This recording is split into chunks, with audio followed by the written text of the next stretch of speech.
We move ahead to 69 kilograms. That's 152 pounds in women's wrestling.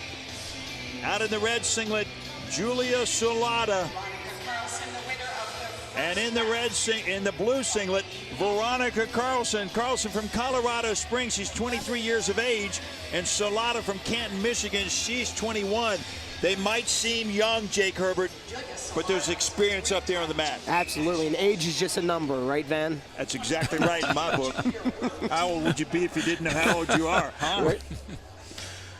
Veronica Carlson has been a medalist in Azerbaijan. In their first bout earlier in this tournament, in their best of 3 series, it was Veronica Carlson who downed Julia Salata 9-2.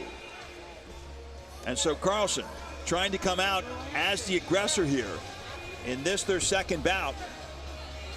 And if she can become so, Jake, she's going to win a spot on the world team. Absolutely, and that's more experience she'll gain there. You know, when you can get on these world teams younger and earlier, you're going to get more experience. You're going to be able to figure out, all right, this is what it takes, and it won't be as nerve-wracking that next time you go out through there. I mean, you got to experience that, right, Lee? I mean, your first time out there had to be nervous as heck. Does it get easier?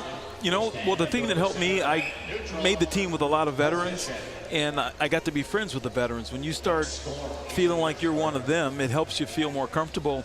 And there's a travel issue, too. When you start traveling overseas to compete, that's an issue all by itself. Oh, so yeah. when you get that experience, that helps you.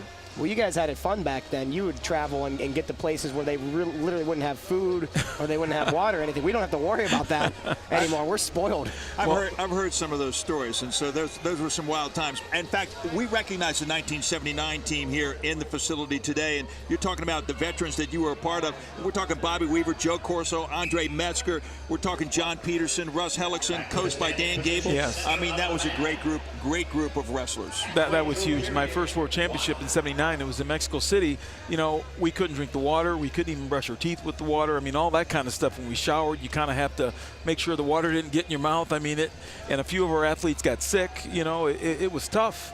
When you overcome a lot of things, you don't just have to overcome your opponent out on the mat, but you've got to overcome a lot of environmental things in the culture or the location in which you happen to be. Oh, absolutely. Just the food. You know, the food. If you've got a special regiment that you're on, and most of the athletes do because they're dieting, and you go to another country, you've got to deal with the food issue there. And you got to pack that. Yeah. I mean, you guys didn't have to worry about weight issues when you'd pack. You could pack a 10,000-pound bag and not have to worry about getting hit with airline fees.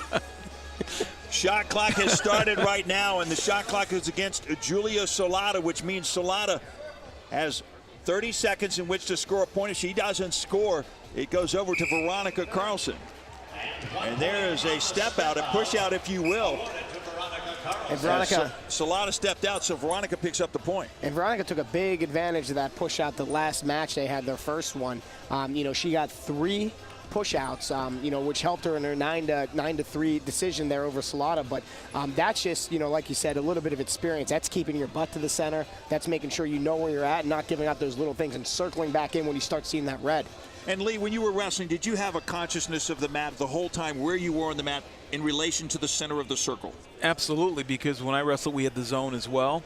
And when I wrestled, the referee could give out a caution point, which is like a stalling point, so to speak. And you could be giving up stalling points at really critical times in the match, and that was key. So you had to stay kind of in the middle. When you got in the zone, you knew you had to kind of get back to the center. Well, that period comes to a close with Veronica Carlson out in front by the score of 1-0 right now. She goes to her corner and gets some coaching from Aaron Tomeo. Great coach in Aaron. Dakihata also over giving some guidance to Julia Salata.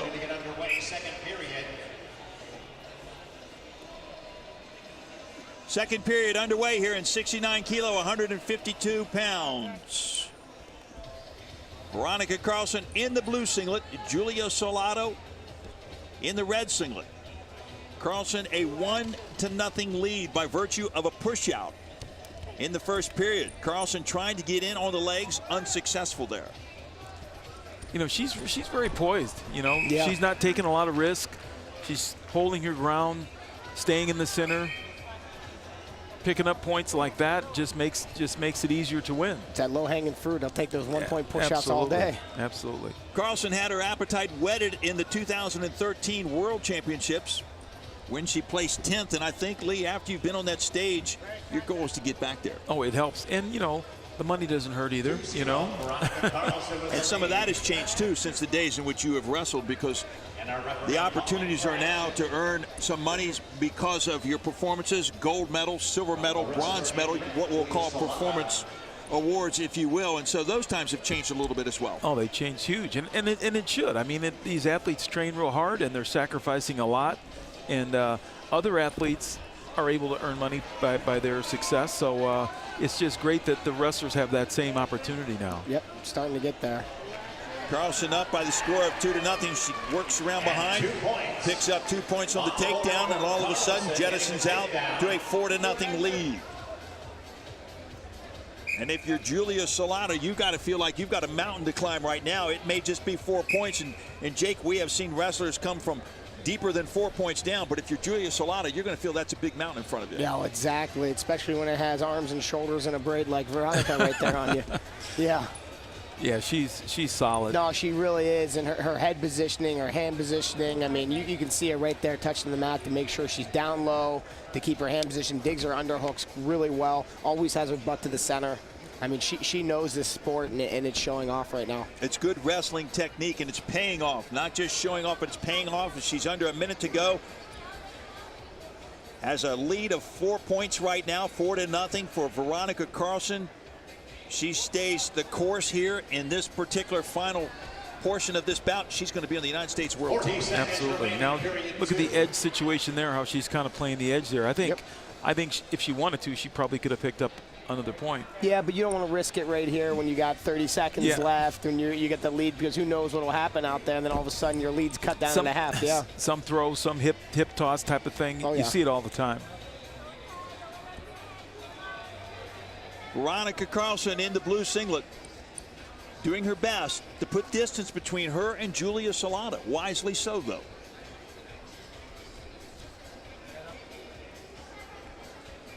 Salata buries the head. Now, that can be called passive, but you're not going to get this call, not right now, not at this point of the match, as the final seconds come to a close. And as Veronica Carlson wins the 69-kilo, 152-pound match. Veronica Carlson is on her way to Tashkent, Uzbekistan, to represent the United States in the World Championships.